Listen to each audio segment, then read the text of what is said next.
নমস্কার, আমি মালা। Happy life with মালা চ্যানেলে আপনাদের সবাইকে স্বাগত।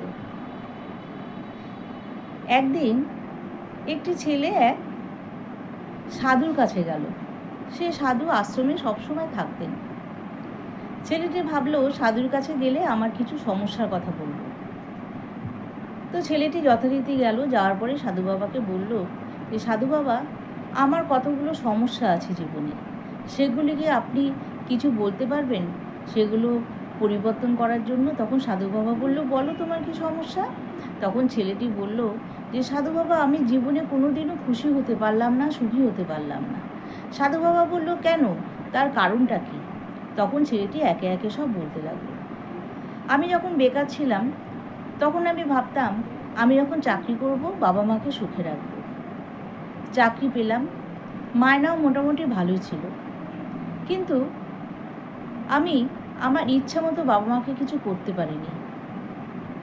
আবার যখন আমি একটু বড় পোস্টের প্রমোশন হলো, তখন আমি ভাবলাম যে আমরা একটা সুন্দর বাড়ি বানাবো যেখানে বাবা মাকে ভালো মতো রাখতে পারবো, কিন্তু কোনো বাড়ি আমার পছন্দ হলো না, যার জন্যে বাড়িটাও করতে পারলাম না। এই করে করে আমার বাবা মা কিন্তু দুজনাই মারা গেল। তারপরে আমি ঠিক করলাম আমি বিয়ে করলাম এবং আমাদের দুটো ছেলে মেয়ে হলো। আমি ভাবলাম ছেলে মেয়েগুলোকে একটু ভালো স্কুলে পড়াবো, ভালো মতো রাখবো, কিন্তু আমার কাছে এমন কিছু স্কুল দেখলাম না যেখানে ছেলেমেয়েরা ভালো মতো থাকতে পারবে, খেলাধুলো করতে পারবে, পড়াশোনা করতে পারবে।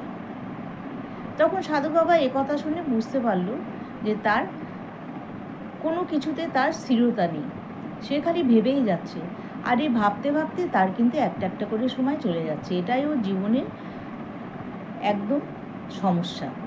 তখন সাধু বাবা তাকে একটি ফুলের বাগানে নিয়ে গেল। সেখানে গিয়ে দেখলো প্রচুর ফুল।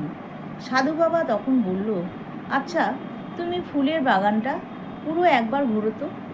সাধু বাবার কথা মতো সেই ছেলেটি ফুলের বাগানটা পুরো ঘুরল এবং সাধু বাবা এটাও বলে দিল, এই ফুলের মধ্যে যে রঙটা তোমার কাছে সবচেয়ে বেশি ভালো লাগে এবং সবচেয়ে বেশি সুন্দর, সেই ফুলটা তুমি তুলে আমার কাছে দাও।